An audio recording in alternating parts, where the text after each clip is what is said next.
49 fertility centre మీకు అందిస్తుంది కేవలం 899 రూపాయలకి ఫర్టిలిటీ అసెస్మెంట్ ప్యాకేజ్. గట్కేసర్లో జరిగిన ఒక ఇన్సిడెంట్ మార్నింగ్ నుంచి సోషల్ మీడియాని కుదిపేస్తూ ఉంది. ఎక్కడ చూసినా ఇదే టాపిక్. ఒక తల్లి ఇద్దరు పిల్లల్ని తీసుకొని వెళ్ళి రైల్వే స్టేషన్ మీద ట్రైన్ వచ్చేటప్పుడు ఎదురు చూసి చూసి అక్కడ సూసైడ్ చేసుకొని చనిపోయారు. పూర్తి వివరాల్లోకి వెళ్తే విజయశాంతి రెడ్డి అనే ఒక ఆవిడ దాదాపు ఒక 42 ఇయర్స్ ఉంటుంది. తను ఒక సాఫ్ట్వేర్ కంపెనీలో టీమ్ లీడర్గా పనిచేస్తూ ఉంది. ఒక మంచి టీంని తను లీడ్ చేస్తుంది. నెక్స్ట్ వీళ్ళ హస్బెండ్ సురేందర్ రెడ్డి తను దుబాయ్లో ఉంటున్నాడు 4 ఇయర్స్ నుంచి. మంచి జాబ్, అప్పుడప్పుడు వస్తాడు వెళ్తూ ఉంటాడు. ఈవిడికి ఇద్దరు పిల్లలు ఉన్నారు. చేతన రెడ్డి అనే అమ్మాయి ఇంటర్ సెకండ్ ఇయర్ చదువుతూ ఉంది. విశాల్ రెడ్డి అనే అబ్బాయి ఇంటర్ ఫస్ట్ ఇయర్ చదువుతున్నాడు. అండ్ వీళ్ళ అమ్మ పుష్పలత దగ్గర రాఘవేంద్ర నగర్ సమ్వేర్ తను ఉంటుంది. ఇప్పుడు ఏంటి వీళ్ళకి ఏం కష్టం వచ్చింది? ఫ్యామిలీ అందరూ కలిసి ఒక తల్లి ఇద్దరు పిల్లలతో ఎందుకు ట్రైన్ కింద పడింది? ఈ విషయం తెలుసుకుంటే ఏం చేసింది, వెళ్ళి హాస్టల్లో ఉన్నటువంటి అమ్మాయిని అలాగే అబ్బాయిని ఎక్కించుకొని వచ్చింది. రైల్వే స్టేషన్ దగ్గరికి వచ్చారు, కార్ పార్కింగ్ చేశారు. పార్కింగ్ టికెట్ కూడా తీసుకొని ఆ టికెట్ పైన మా చావుకి ఎవరు బాధ్యులు కాదు, మేమే చావాలనుకుంటున్నామని రాసి ఇద్దరు పిల్లలతో తను ఆత్మహత్య చేసుకుంది. వేరే ఇబ్బందులు ఏమీ లేవు. పోనీ అప్పుల గోళలు ఉన్నాయా? లేవు. హస్బెండ్ టార్చర్ ఉందా? లేదు. పిల్లలు ఏమైనా సరిగా చదవట్లేదా? ఇంకేమైనా చెడు పోకట్లకి వెళ్తున్నారా? లేదు. ఇరుగు పొరుగు వాళ్ళతో ఏమైనా టార్చర్ ఉందా? లేదు. ఆఫీస్లో వర్క్ ప్రెషర్ ఎక్కువ ఉందా? లేదు. తల్లితో ఏమైనా ఇబ్బందా? లేదు. మరి ఇంకేంటి ప్రాబ్లం ఎక్కడొచ్చింది? చాలామందిలో ఉంది ఇట్లాంటి సిట్యువేషన్. మనం బోల్డ్ అంత మందిలో చూస్తున్నాం ఈ మధ్యకాలంలో. ఇదేంటంటే సైలెంట్ క్రైసిస్ అంటారు. అంటే లైక్ లోపల బాధ ఉంటుంది, ఎవరికి చెప్పుకోలేరు. చెప్పాలని కూడా వీళ్ళకి అనిపించదు. పోనీ మనం ఎవరైనా ఏంటి ఈ మధ్య ఒక రకంగా ఉంటున్నావు, ఎవరికైనా చెప్పుకోవచ్చు కదా అంటే నాకేమైనా పిచ్చి అనుకుంటున్నావా, ఈ రేంజ్లో వెళ్ళిపోతారు. అది కూడా కాదు సిట్యువేషన్. మరి ఏంటి? అండ్ ఇక్కడ ఇంకోటి ఏంటంటే వీళ్ళల్లో హై ఫంక్షనింగ్ డిప్రెషన్ ఉంటుంది. హై ఫంక్షనింగ్ డిప్రెషన్ అంటే ఏంటంటే పనంతా సక్రమంగా చేస్తారు, అన్ని పనులు చేస్తారు. ఆఫీస్లో పెండింగ్ వర్క్ అంటే ఏముండదు. ఎవరి దగ్గరైనా సమస్యలు ఉంటే వాళ్ళకి ఈజీ సొల్యూషన్స్ ఇస్తారు. క్లయింట్ వస్తే పర్ఫెక్ట్ మీటింగ్స్ జరుగుతాయి. అండ్ నా ప్రాజెక్ట్ స్టార్ట్ చేస్తే నీట్ ఎండింగ్ ఇస్తారు.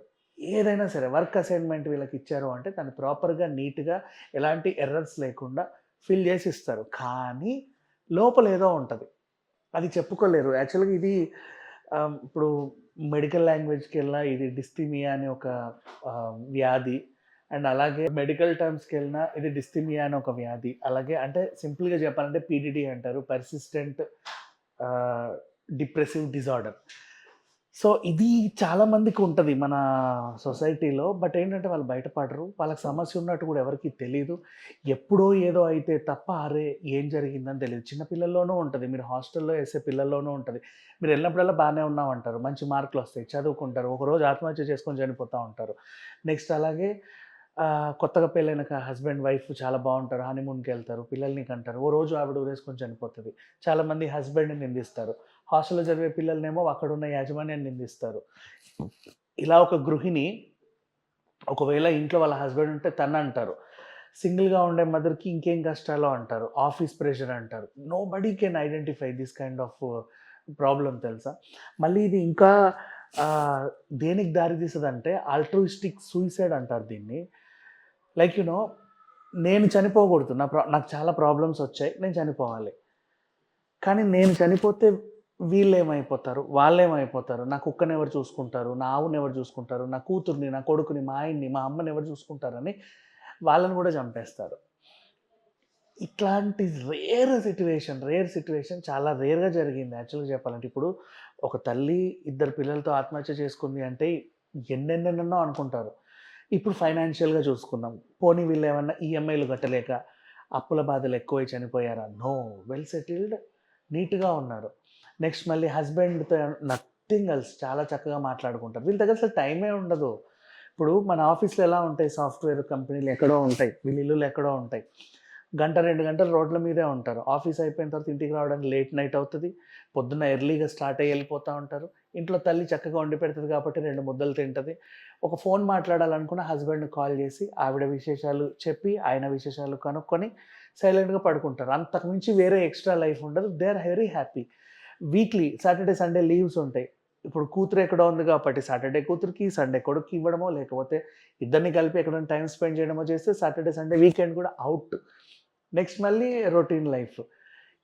పోనీ వర్క్‌లో ఏమైనా ప్రెషర్ ఉన్నారా? సరిగ్గా చేయట్లేదంటే నథింగ్ లైక్ దట్. ఏ వర్క్ ఇచ్చినా నీట్‌గా చేస్తది. ఎవరొచ్చి ఏ కంప్లెయింట్ ఇచ్చినా దాన్ని నీట్‌గా సాల్వ్ చేస్తది. రిజాల్వ్ చేస్తది. మరేంటి ప్రాబ్లమ్ అనుకుంటే అదే చాలామందికి తెలీదు. ఇట్లా చాలామంది చనిపోయే వాళ్ళుంటారు. ఇట్లాంటి వాటికి కూడా సొల్యూషన్స్ ఉంటాయి. కొంచెం గమనించండి. ఒక మంచి solution start loving your body అంతే. అంత మించి ఇంకేం చెప్పలేం. మీ హెయిర్‌ని ఇష్టపడండి. మీ ఫేస్‌ని ఇష్టపడండి. మీ బాడీని ఇష్టపడండి. రోజు అద్దంలో చూసుకోండి. ప్యాక్‌లేసుకోండి. లేకపోతే ఇంత రెజ్యూమ్ వాడండి. తలకి ఇన్ని ప్రొడక్ట్స్ వాడండి. ఒంటికి అన్ని ప్రొడక్ట్స్ వాడండి. నెయిల్స్ మీద దృష్టి. మన బాడీని మనం ప్రేమించుకుంటే ఏంటంటే చావు ఆలోచనలు రావు ఎవరికి కూడా. నిజంగా చెప్తున్నా. ఇప్పుడు మనకు చాలా ఉన్నాయి సూపర్ మార్కెట్స్‌లో లేకపోతే ఎక్కడెక్కడికో ఎళ్ళేసి గ్లూటాథియన్ టాబ్లెట్ తాగితే 6 వారాల్లో తెల్లగా అవుతావు అంటారు. Try nothing. అది తెల్లగైనా పర్లేదు, కాకున్నా పర్లేదు. ట్రై చేయండి. ఇప్పుడు డైలీ రెజ్యూమ్ ఉంటది మొహానికి. ఫేస్ వాష్ నుంచి మొదలుపెడితే ఎక్స్‌ఫోలియేటర్, తర్వాత వచ్చేసి ఎసెన్స్, ఆ తర్వాత వచ్చేసి టోనర్, టోనింగ్ తర్వాత సీరమ్స్ తర్వాత డేకి డే సీరమ్, నైట్‌కి నైట్ సీరమ్, తర్వాత డేకి డే క్రీమ్, నైట్‌కి night cream, day moisturiser, night moisturiser, డేకి సన్ స్క్రీన్, రాత్రికి మాస్క్, వాటెవర్ వాడండి. హెయిర్‌కి కూడా shampoo, conditioning, after that colour protection, లేకపోతే ఇంకేమైనా ఉంటే ఇంకోటి హెయిర్ మాస్క్, స్పా ఇవన్నీ చేసుకోవడం. ఇన్ని చేసుకుంటున్నారు అంటే you are engaging in something అంతే. Love yourself. Wardrobe change చేస్తా ఉండండి. యాక్సెసరీస్ మార్చుకుంటా ఉండండి. నచ్చిన ఫుట్‌వేర్ కొనుక్కోండి. నచ్చిన పర్స్ కొనుక్కోండి. If you are capable. లేదు డబ్బులు లేవు, లేని వాళ్ళ పరిస్థితి ఏంటి అంటే వాళ్ళైనా సరే చిన్న చిన్న అలవాట్లు చేసుకోండి. ఏమో ఉన్నలో ఉన్నంత ప్రాబ్లమ్ ఏం లేదు. If you start loving your body, ఆడవాళ్ళైతే ఇట్లా వాకింగ్‌లో, ఎక్సర్‌సైజ్‌లో రోజు వెయిట్ చూసుకోవడమో, ఆహార అలవాట్లు మార్చుకోవడమో, అమ్మో! ఈ టైంకి ఏం తినాలి? అరెరే! ఈ టైంకి అంటే నీకో భయం. ఆ టైంకి అది తినకపోతే ఏమవుతది? ఏం అవ్వదు, నువ్వేం చచ్చిపోవు. కాకపోతే ఆ టైంకి అది తింటే ఏదో మంచి జరుగుద్ది అని ఉంటది. ఆ టైంకి అది తినండి, ప్రాబ్లమ్ ఏముంది? నెక్స్ట్ ఇంకో డైట్ ఆవిడకి. ఇవన్నీ ఎందుకు ఫాలో అవుతున్నాం? మనకి మన మీద ఇష్టం. ఇంకొన్నాళ్ళు ఎక్కువ బతకాలని ఉంటది. కొన్నాళ్ళు అందంగా ఉండాలని ఉంటది. మన బాడీ, మన స్కిన్, మన హెయిర్, మన నెయిల్స్ అంటే మనకు చాలా ఇష్టం. ఆ ఇష్టం నీ బాడీ మీద నీకు కలుగుతున్నప్పుడు యాక్చువల్లీ ఇలాంటి ప్రాబ్లమ్స్, డిస్థీమియా ప్రాబ్లమ్స్ ఉన్న వాళ్ళు మాత్రమే ఇలా చేస్తే పర్ఫెక్ట్ సొల్యూషన్ తెలుసా? ఆహార అలవాట్లు మార్చుకోవడమో, మన ఆహార్యం మార్చుకోవడమో, లేకపోతే అలవాట్లు మార్చుకోవడం. అంతకుమించి ఇంకేం లేదు. ఇంకా చెప్పాలంటే ఇట్లాంటి వాళ్ళు వ్యసనాలకు కూడా అలవాటు అవ్వరు అంత ఈజీగా. ఇదేం మందులు తాగడం, సిగరెట్ తాగడం, ముక్కుల్లో పీల్చుకోవడం, ఇంజెక్షన్‌లు ఏసుకోవడం నథింగ్ దే విల్ డూ. ఏదో ఉంటది లోపల బాధ. ఎవరికీ చెప్పుకోరు.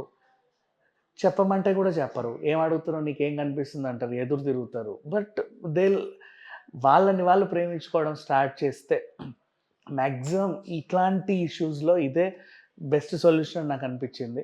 వాళ్ళని వాళ్ళు ప్రేమించడం నేర్చుకుంటే ఆహార అలవాట్లోనో లేకపోతే ఇదో. అబ్బాయిలైతే జిమ్‌కెళ్తారు చక్కగా ఏదో మొలవాలి ఒంటి మీద కండో, ఎండో ఏదో ఒకటి. అట్లా చూసుకుంటూ ఉంటే లైఫ్ స్టైల్ మారుద్ది. అందంగా తయారవుతాము. చురుగ్గా ఉంటాము. అండ్ మన మీద మనకిష్టం పెరిగితే ఎప్పుడు గూడా సరే చావాలన్న కోరికలుండవు. దానికి ఇదొక సొల్యూషన్ నాకనిపిచ్చింది. మీకు గూడా ఏమైనా సొల్యూషన్స్ అనిపిస్తే కింద కామెంట్‌లో పెట్టండి. Thank you so much.